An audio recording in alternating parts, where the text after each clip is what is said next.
Hello and welcome to this week's episode of Ask Steph. I'm Stephanie Lillian, and every week I answer your yoga and meditation questions. The question for this week is, what should I do if my wrists start to become painful throughout a yoga class? That is an awesome question, and I've had tons of students come to me with a similar question just like that. So to start, I'd like to ask you, what's going on? Do you have a wrist injury, a past injury, something you're working through now? Or are you a new student to yoga and you're just starting to notice that the wrists are coming alive in class? So take a moment and answer the question, what's going on with my wrists? Is it an injury? Am I a new student? Is it something that's developed over time? Maybe you strained something? Because depending on where you fall is going to kind of lead to a different recommendation today.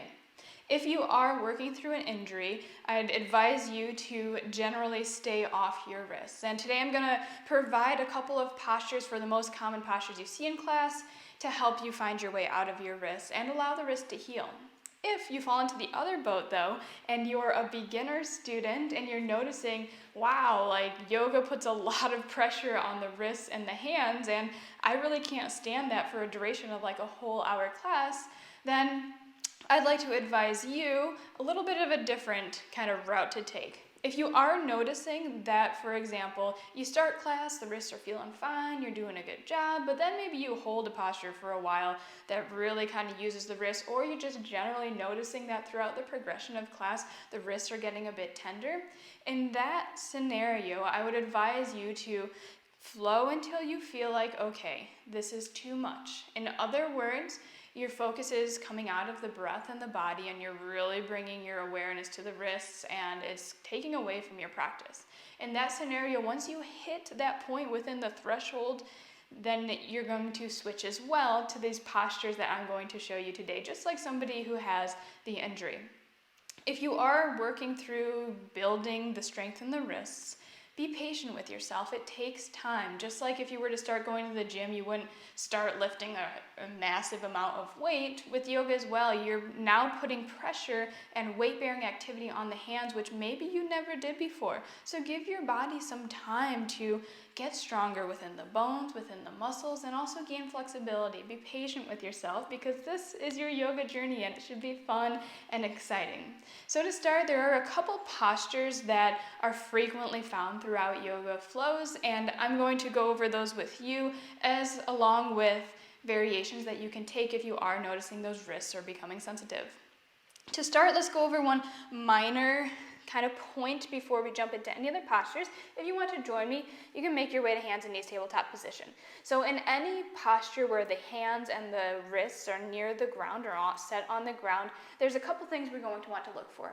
One of which is spreading the fingertips super wide. So rather than kind of going into any posture with closed palms or the fingers close to each other, we really want to take wide fingertips, so lots of space between the hands. Now, if you press the ground away through the hands, you'll notice that you may press in a certain region of the hands. You might notice that you press more towards the bottom of the arm bone or the wrist, or maybe you press the weight more forward towards the fingertips.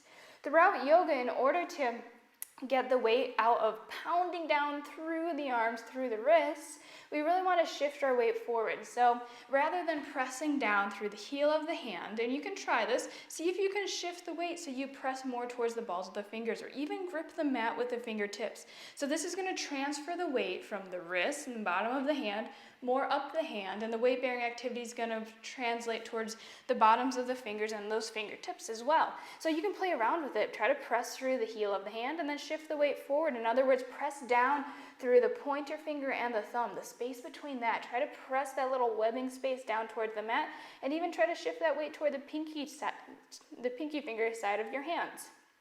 That will help a lot to redistribute the weight throughout these hands and knees type postures. Now, the go-to for any of these, if you want to kind of find a secondary posture, is to simply come onto the elbows and forearms. So every posture that you do on the hands and knees or simply on the hands, you can transfer to the forearms. And this will help redistribute the weight. So rather than pressing down through the hand and the forearm driving down, you now distribute the weight all through from the fingertips to the elbow. So let's go through a couple postures together, and you can find this in your body. So let's start. Simple tabletop position, hands and knees. Again, press down through the hands. You can redistribute the weight from the bottoms of the hands to the fingertips. From here, you can always simply come down, hands and knees. You can even do cat-cow here, looking down, looking up. And yes, you might be a little bit different than other students in the class, but yoga is about meeting yourself where you're at today, not about matching every other student in the classroom. So you can simply press the hands down to the mat and find any type of position done in tabletop position like this. You can also find a clasp of the hands, kind of interlacing the fingertips and pressing those arms down to the mat as well. You're still going to gain all that upper body strength that you would in any of these postures. Either way. Again, if you are a beginner and you notice throughout class that the weight on the wrist is becoming a bit much, you can totally come into that. Same thing, downward facing dog. At any point when you're in downward facing dog, you can simply make your way towards the forearms, setting the elbows down on the mat.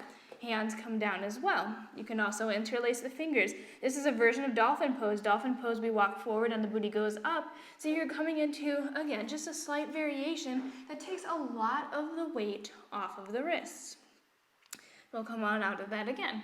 So in short, if you are finding that you are having wrist sensitivity in class, if you are working through an injury, please just take some time to come off the wrist. You can come totally out of any weight-bearing activity by coming to the elbows and the forearms.